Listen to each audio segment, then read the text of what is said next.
Hello everyone, and welcome to your training course on teamwork. This training course is designed to teach important topics regarding teamwork that you can apply in the workplace. Throughout the course, we encourage you to keep a notepad and pen to take notes. You will be provided with a handout on everything we go over today. Throughout this course, I encourage you to have the mindset that you are willing to improve your managerial and leading skills by listening to and considering all of the information that will be provided. If you take this course seriously, you will see improvement within your teams when you apply the concepts to the real world. This training course has 5 main objectives for you to take away. The first objective is that you will understand the meaning of teamwork and its framework. The second objective is that you will understand methods for creating effective teams. The third objective is that you will understand why teamwork matters. The fourth objective is that you will understand how teamwork relates to leadership. Finally, the fifth objective is for you to practice what you've learned through a group activity. Hello, I'm Dieterich. I'll be talking to you about teamwork and the various frameworks within teamwork. To start, I'd like to give you a general definition of teamwork. The dictionary gives that teamwork is work done by several associates, with each doing a part, but all subordinating personal prominence to the efficiency of the whole. If anyone else is lost by that definition, I don't blame you. I feel like we can give a much better definition, so let's try doing that. Teamwork has many facets and additional important details that I feel that we can add to the definition.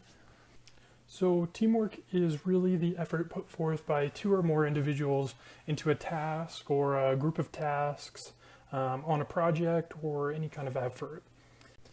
These group members use different teamwork skills such as communication, conflict management, listening, reliability, and respectfulness. The overall cohesiveness of a team will depend on how they utilize these skills and their individual behaviors towards the project or effort that they're working on. Teamwork is also about being the most effective.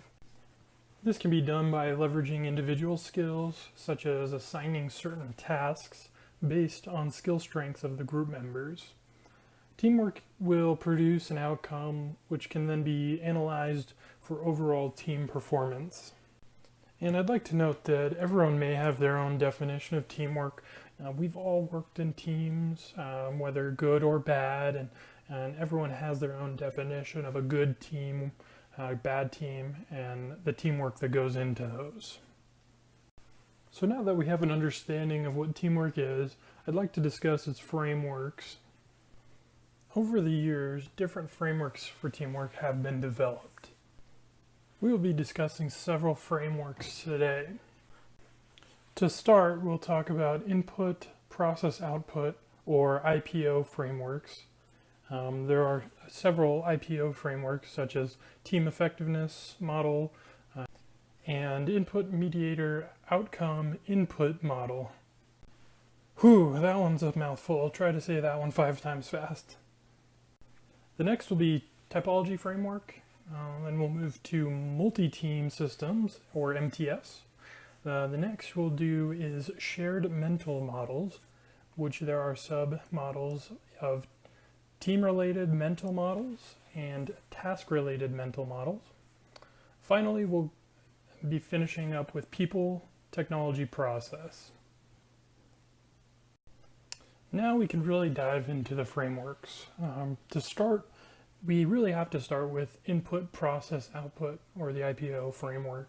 The reason why is because the IPO framework was really the first framework designed to study team effectiveness. This was created in 1964 and has since progressed into additional models. This framework can really be broken down into 3 parts: input, processes, and output. Most of us know what inputs and outputs are, and that's really all we're talking about with this framework.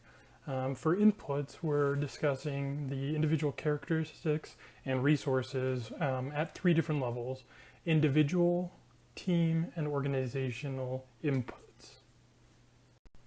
When we discuss processes, we're really talking about the activities that team members are engaging in, as well as how they're combining their resources to resolve task demands. And the final part of this framework is outputs, which can be broken down into 3 parts. The first being, how well did the team perform when viewed by an external party? The second, how well were team members' needs met? And third, were the members willing to stay in the team? There was some criticism behind this framework due to its limitations. The IPO follows a linear progression from inputs through outputs. So this means that when change occurs, there's no way to incorporate it into the framework. This led to the progression of new models. 2 models that have branched off the IPO are team effectiveness model and input mediator outcome input model. By refining the IPO framework, the teamwork effectiveness model was created, which placed a focus on team effectiveness by looking at teamwork behaviors and adding a structure to understand how teams are performing within the process cycle. This has made a much more dynamic model and allows the emphasis to be put on team behavior and the performance of the overall team effort. And the final IPO framework is input mediator outcome input model, which really is very similar to the team effectiveness model, with the main difference is that it distinguishes between the mediating states of the process, so that it can clearly emphasize a cyclical aspect of team performance. The next framework is a typology framework. A general definition of typology is a symmetric classification or study of types. So naturally, you can assume that the typology framework is dealing with different classifications, which is true. The typology framework differentiates between team types. This can be broken down into 3 sections: skill differentiation, authority differentiation, and stability. Skill differentiation is really just organizing different team members based on their sets of skills and puts them in those categories. These can be categorized with any type of skills, such as time management or communication. Authority differentiation categorizes them into what level of authority the group member has. And stability categorizes the group members into how well they work within the team. The next framework is multi-team systems, or MTS. Many teams actually have sub-teams, and this is what MTS is describing. Multi-team systems are 2 or more teams that work collectively and interdependently to accomplish prioritized and collective goals. The focus of multi-team systems is leadership, processes, and interdependencies. Leadership in this context consists of guiding multiple teams as a collective to achieve overall goals and effectiveness. Processes are important in this approach due to the fact that there are multiple teams. These teams are working on different tasks, and because there are dependencies between the two, it is important that they communicate as well as know which part of the process they're working on. Multi-team systems are important because many teams exist within a broader system of teams. Leadership, processes, and interdependencies are critical with one given team within a system because they an individual team can influence the other teams within the system. And the outcome of those teams working together is they can either produce effectively or nullify their efforts.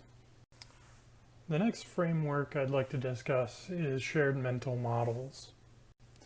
Under these shared mental models are two subcategories: team-related mental models and task-related mental models. Shared mental models facilitate the team's progression toward goal attainment by creating a framework that promotes common understanding and action. Team-related mental models have to do with the team functioning and expected behaviors. So again, this deals with how the overall effectiveness of the team and how their behaviors are contributing towards the efforts of the group.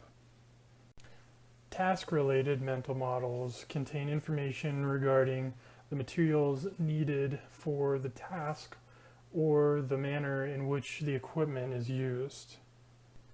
So this means that are the teams using materials and their resources effectively so that the task can progress appropriately, as well as is the equipment being reused in the correct manner. With this shared understanding, teams can perform the needed teamwork skills, for instance, backup behavior, mutual performance monitoring, which is required for effective team performance. The final framework we'll discuss today is People, Technology, Process Model. And you guessed it, this can be broken down into three aspects: people, technology, and process. This is also known as the business triangle. The goal is to have people that are highly experienced and capable in the team that are in the right place at the right time. The technology goal is that it's advanced, innovative, and highly secured tool set. And finally, the process is well-defined, robust, flexible, and adaptable process. The people, technology, process model is really tapping into virtual teams. As the world becomes more globalized, we are now seeing more virtual teams where they have to interact with different communication methods. To be effective, we're really looking for the right people, the technology that is appropriate so that information can be communicated effectively, as well as the process being able to be flexible so that it can continue with changing demands and not continue down a path that's unnecessary. The next segment of this module will focus on how to create effective teams. I've broken this down into two different parts. The first part will focus on how you can develop effective leadership qualities, which will help to unite your team. And the second aspect will focus on qualities called teamwork KSAs, or knowledge, skills, and attributes, which are qualities that are found on effective teams and that can be used as a guide when recruiting new members or deciding who to keep. First, I will highlight some general leadership qualities that are helpful in creating effective teams. So one quality that in general we all enjoy is honesty. It's important for the leader of a team to be very honest in terms of the expectations for the group, and also be honest in terms of giving accurate and useful feedback to their team in order to augment their performance. The next quality is transparency. So it's important for a leader to make sure that they're very clear about their goals for the team and don't leave anything in doubt.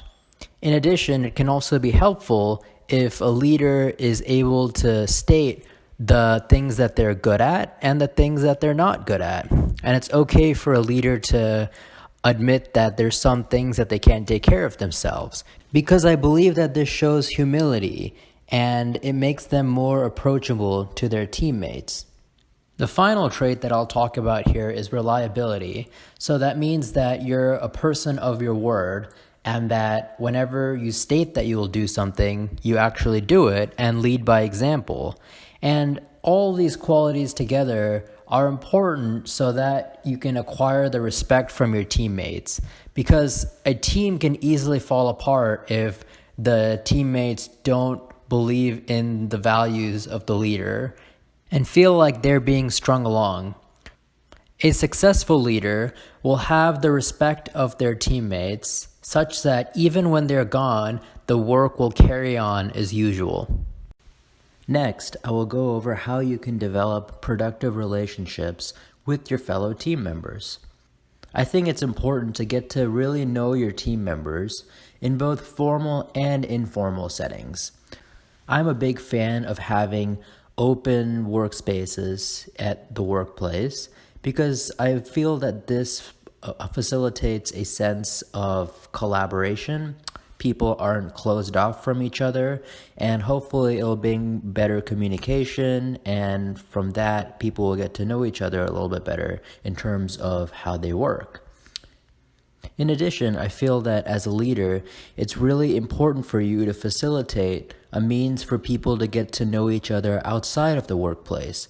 So having company dinners or facilitating team meetups such as a company-sponsored softball game are all ways that people can get to know each other outside of the work setting and can get to know each other as people and hopefully become friends.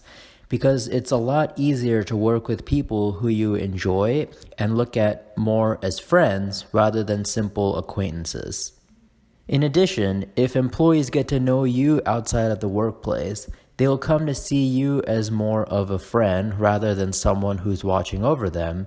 And I think it's really important to establish a sense of camaraderie among your team, as opposed to a sense of hierarchy where others are simply employees who report to you, who then reports to someone who's higher than you. It's really important to have a sense of collaboration. In addition, as a leader, it's important that you really take ownership of the entire team and present a cohesive image to outside sources. So for example, if you're presenting the work of your team to a higher up in your company, it's important not to assign blame and to make sure that if there's anything that the higher up does not like, that you take responsibility for it, say that it's something that you should have probably done better, rather than assign blame, because then it shows that you're willing to stand up for your employees, that you have their back, and you're not going to throw anyone under the bus. Later on, you can always talk to that employee in private and tell them how they can improve their work. It's just really important to never publicly shame anyone or shame another person in front of people that you report to. And finally, I believe that it's really important to allow autonomy within your group so that people will feel empowered to take ownership of what they do. So it's better to leave broad strokes as ideas rather than trying to assign specific task lists where people just feel like they're going through a bunch of chores. If people feel like they have some degree of creative flexibility within their work, they're more likely to feel that the work is theirs, that it's something that they created, rather than something that was simply assigned to them that they completed. In addition, by allowing autonomy, people are less likely to feel that they're being micromanaged and that every single one of their actions is being scrutinized, which will then leave them more relaxed and hopefully enable them to be better workers. Finally, as a leader, it's important that you have a good gauge on how all of your employees are feeling about work. So the first step towards achieving this is to make sure that you give an air of approachability, that employees do not feel intimidated to approach you with any concerns, and they feel that anything that they bring to you will remain confidential. In addition, as a leader, it's important that you have a good gauge on how everybody is feeling in regards to their work, and that you're able to pick up if anyone is feeling overstressed. And that really means that you're looking at everyone, the quality of their work, and how they seem to be interacting with everyone, because it's really important to have a sense of who might need help and who you might need to talk to see how you can improve their workplace lives. In addition, it's really common that conflicts will arise among your team members, and it's important that when this happens that you're able to pick up on it quickly and talk with both parties to see how such a conflict may be resolved without assigning blame to anyone. A good way to do this would be to ensure that both parties know that their contributions are valuable and that their conflict is simply a result of their passion for their work. It can be useful in such situations to remind both parties of the team values and that the goals of the team always take the highest priority. Finally, as a leader, it's important that you are high energy and bring lots of positivity to the team, and make sure that regardless of any obstacles that the team faces, you're the one who always maintains an air of optimism and is able to encourage the team that there's always a way out of such situations. The second part of this section will focus on the teamwork KSAs, or knowledge, skills, and attributes of your current team members as well as potential team members. This model was developed by Stevens and Campion in 1994 as a way of more objectively categorizing the qualities that are important to look for in effective teams. Stevens actually contrasts these so-called KSAs with more subjective measures such as personality traits. So many a time, people will say that good team members have traits such as openness, flexibility, and supportiveness. But these qualities are very subjective and are not clearly defined. By creating these categories of KSAs, Stevens hoped to make a more objective criteria for the qualities that are desirable in effective teams, and also as a way that companies can train these characteristics into their current employees.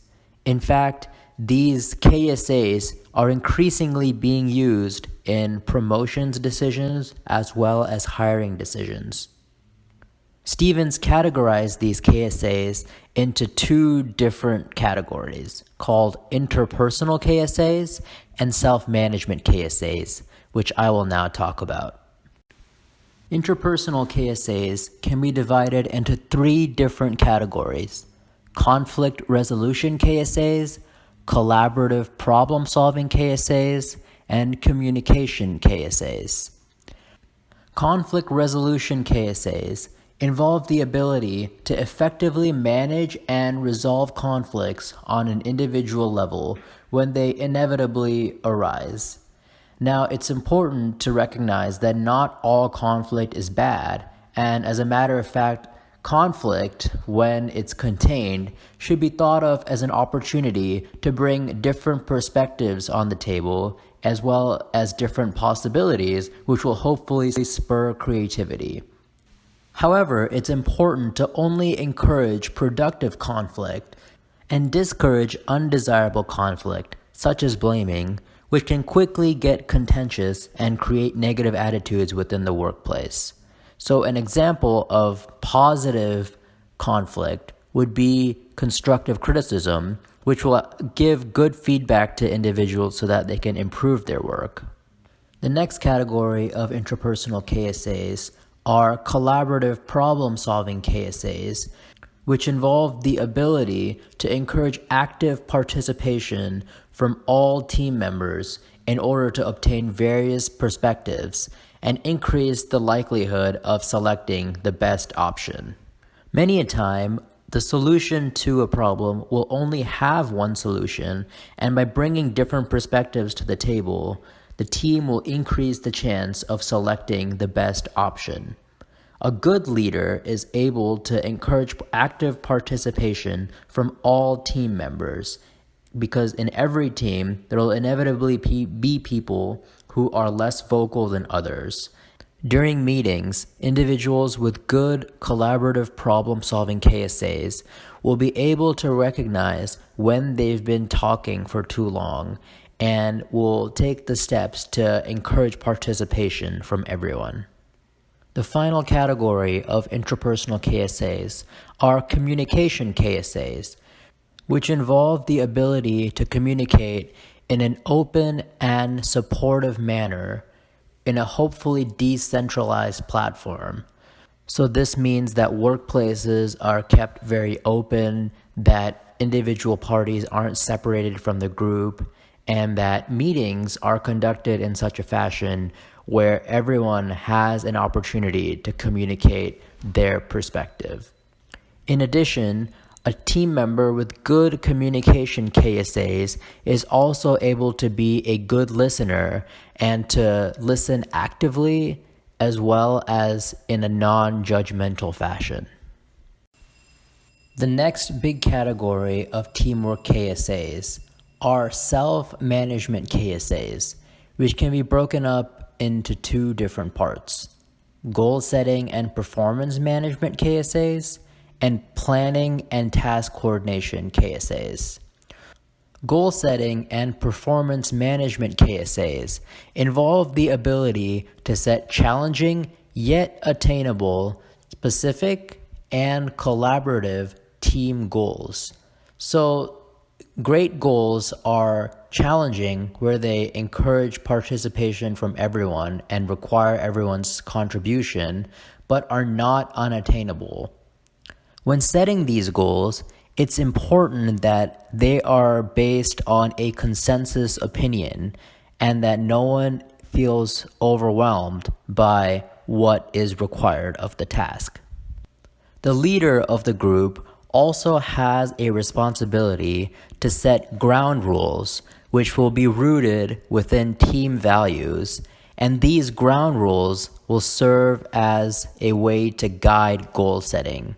So, for example, a good ground rule would be that if anyone is feeling overwhelmed with their task, that they will approach the leader or other team members in an open fashion to figure out what needs to be done in order for them to feel more comfortable.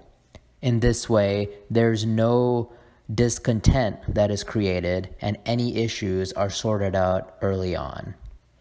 In addition, effective goals will also have a way to monitor progress as well as give feedback to team members in order to make sure that they are taking the correct steps to accomplish the goal in an acceptable manner.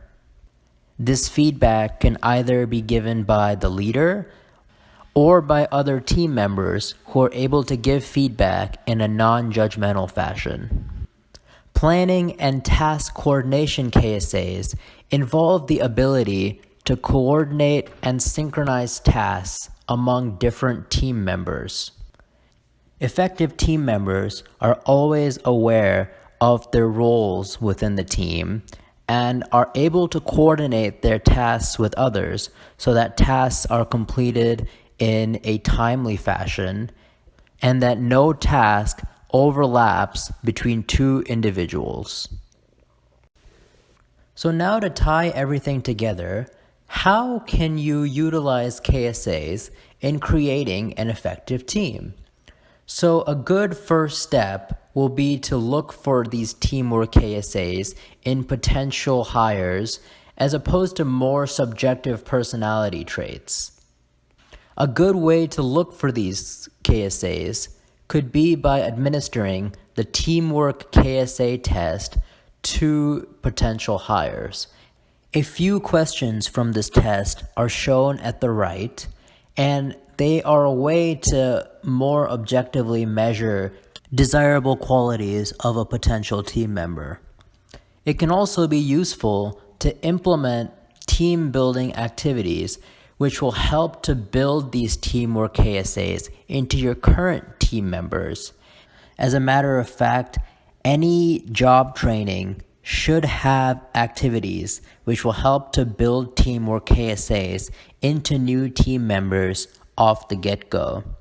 A good example of an activity that would promote teamwork KSAs is an outdoor activity such as a race or a popsicle stick tower building competition where individuals have to elicit perspectives from all team members as well as coordinate tasks in order to fulfill the final challenge. It can also be useful to involve your team members in volunteering tasks, such as a food drive, which will both benefit the community as well as build teamwork KSAs into your team members. Throughout this training course, you've discovered bits and pieces of why teamwork matters through inferences and point-blank statements. I'm going to dive a little deeper on the actual subject of why teamwork matters because establishing a need or urgency for teamwork is critical for this course. We want you to walk away from this course excited about teamwork and how it is beneficial to you and your colleagues in the workplace. As stated in the article, Enhancing the Effectiveness of Work Groups and Teams, written by Steve Kozlowski and Daniel Ilgen, organizations around the world are well along a decade-and-a-half evolution in the design of work, shifting from individual jobs in functionalized structures to teams embedded in more complex workflow systems. Pressures are created for skill diversity, high levels of expertise, rapid response, and adaptability, which can be found in teams. Teams are also useful with changing work environments. More specifically, when team processes are aligned with environmentally driven task demands, the team is effective. Teams tend to work well in dynamic, shifting, and complex environments because they are required to use a coordinated process that combines their cognitive, motivational, affective, and behavioral resources, according to the article. As mentioned in the article, does teamwork really make the dream work? In the workplace, yes. Written by Alicia Wyant from Cornerstone University. It does not matter what your individual role is. Almost all employers in today's world require you to work well in a team or group. Wyant states, you may complete your job duties alone, but you still must think of your work in the context of the company's goals and communicate your goals and accomplishments. Even if you are not on a team per se, employers think of the entire organization as a team, which means you must value the importance of the team and work as a team player in your individual role. The article, Importance of Teamwork in the Workplace, written by Brian Neese from Notre Dame of Maryland University, provides key reasons why teamwork is important in the workplace, which include increasing accountability, combining strengths and skill sets, enhancing morale, and increasing learning opportunities. Neese touches on the topic that people tend to be more motivated when working in teams because they don't want to let others down, whereas working individually could cause some slacking on that very same task.